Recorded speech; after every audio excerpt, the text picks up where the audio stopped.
안녕하세요. 오늘은 마가복음 8장 이 부분을 좀 깊이 있게 파헤쳐 보려고 합니다. 기적도 있고 중요한 가르침, 또 결정적인 고백까지 정말 내용이 꽉 찬 장이죠. 네, 바로 한번 시작해 볼까요? 네, 좋습니다.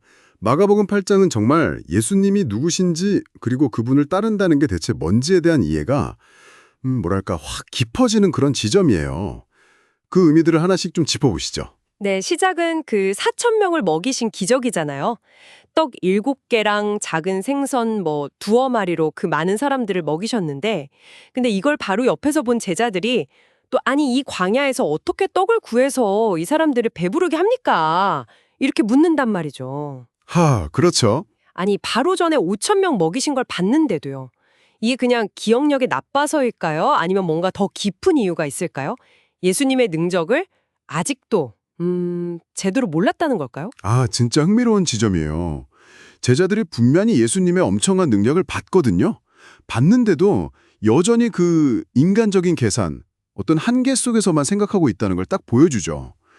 이 기적이 그냥 배고픔 해결, 이게 아니잖아요.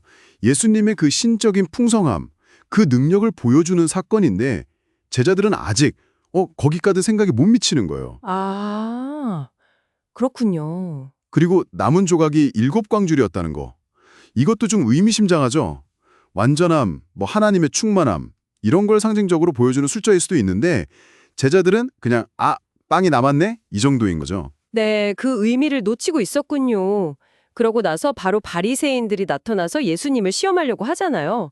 하늘에서 오는 표적을 보여달라고. 네, 맞아요. 바리새인들의 누룩, 헤롯의 누룩, 이거 주의해라 이렇게 경고하시는데 제자들은 또 또 엉뚱하게 알아듣죠. 네. 이거 우리 빵 없는 거 가지고 그러시나 보다 하고 막 자기들끼리 수군거리고 진짜 이 부분 읽으면 좀 답답하기도 하고. 그래요. 맞습니다. 예수님은 지금 누룩이라는 그 상징을 쓰신 거잖아요. 그러니까 바리새인들의 그 위선적인 가르침 아니면 헤롯으로 대표되는 그런 세속적인 권력력 같은 거. 이게 눈에는 잘 안 보여도 강력하게 퍼져나가니까 그런 악영향력을 조심하라고 경고하신 건데 영적인 교훈인 거죠. 근데 제자들은 온통 관심이 그냥 당장 먹을 거, 그 물질적인 떡에만 쏠려 있는 거예요. 어, 정말 시선이 다르네요. 그래서 예수님이 답답하셨는지 전에 5병이었대는 12바구니, 7병이었대는 7광줄이 남았던 거 다시 막 상기시키시면서 아직도 깨닫지 못하느냐 이렇게 물으시는 거잖아요. 이게 그들의 영적인 둔감함, 무딤 이걸 정말 안타까워하시는 거죠. 이 질문이 사실 8장 전체를 이해하는데 아주 중요한 열쇠가 돼요. 아직도 깨닫지 못하느냐? 정말 중요한 질문이네요. 보는 거랑 깨닫는 거랑 이렇게 다를 수 있다는 걸 보여주는 것 같아요. 이어서 그 벳세다 맹인 고치시는 이야기가 나오는데 이것도 좀 특이하잖아요. 한 번에 딱 낫게 하시는 게 아니라 단계적으로 시력을 회복시켜 주시는 거예요. 네, 맞아요. 처음엔 사람들이 보이는데 나무 같은 것들이 걸어다닙니다 이랬다가 예수님이 다시 안수하시니까 그제야 모든 걸 밝히 보게 되고. 네, 이 점진적인 치유 과정, 이게 바로 앞에서 본 제자들의 그 영적인 무딤하고 또 바로 뒤에 나올 베드로의 어떻게 보면 좀 불완전한 고백, 이런 거랑 연결해서 보면 의미가 더 깊어져요.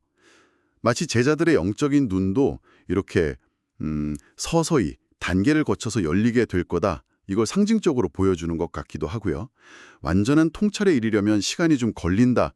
이런 메시지일 수도 있죠. 그렇게 연결이 되는군요. 와. 네.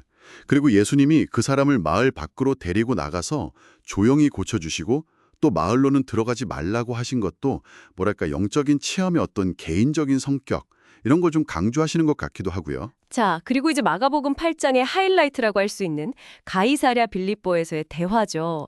예수님이 제자들한테 그 유명한 질문을 던지시잖아요. 사람들이 나를 누구라고 하더냐? 네. 세례 요한이다, 엘리야다, 선지자 중 하나다. 이런저런 대답이 나온 다음에 진짜 핵심 질문이 나오죠. 그러면 너희는 나를 누구라고 하느냐?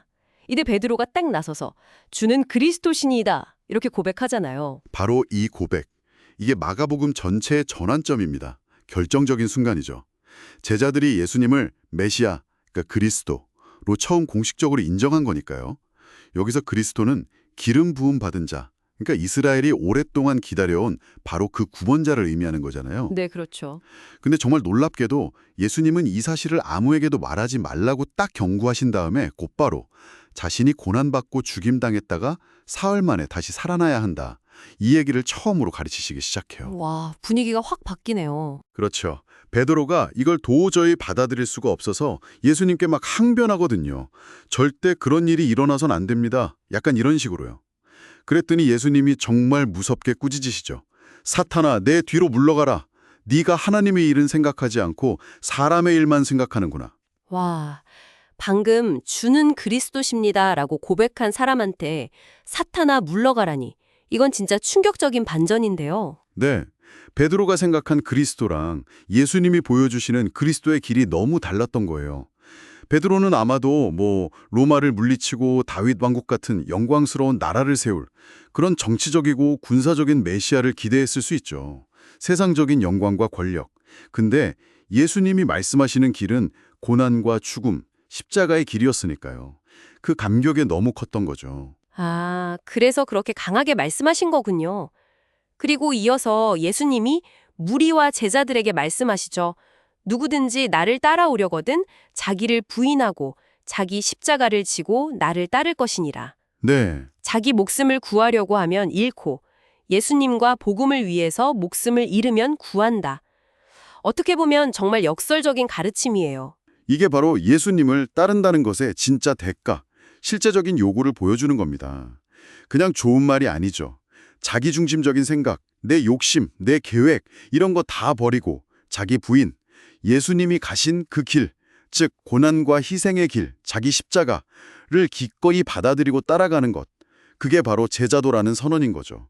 방금 예수님 자신이 가셔야 할 길로 예고하신 그 십자가의 길을 따르는 사람들도 같이 져야 한다는 거예요. 와, 정말 무게감이 다르네요. 그리고 이 세상에서 예수님과 그 말씀을 부끄러워하지 않는 것이 장차 올 그 영광에 참여할 조건이라는 것도 분명히 하시고요. 네, 오늘 마가복음 8장을 쭉 살펴보니 예수님이 누구신지가 점차적으로 드러나면서 동시에 그분을 따른다는 게 도대체 뭘 의미하는 건지가 아주 선명해지는 것 같습니다.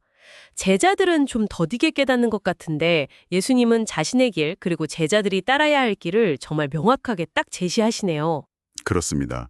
오늘 우리가 함께 본 것처럼 눈으로 그냥 보는 것하고 마음으로 깊이 깨닫는 것 사이에는 정말 큰 차이가 있을 수 있는 것 같아요.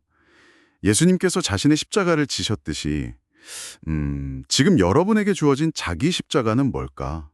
그리고 그 십자가를 지고 예수님을 따른다는 것은 오늘 내 삶에서 구체적으로 어떤 모습으로 나타나야 할까? 이런 질문들을 한번 깊이 생각해 보시는 것도 좋지 않을까 싶습니다.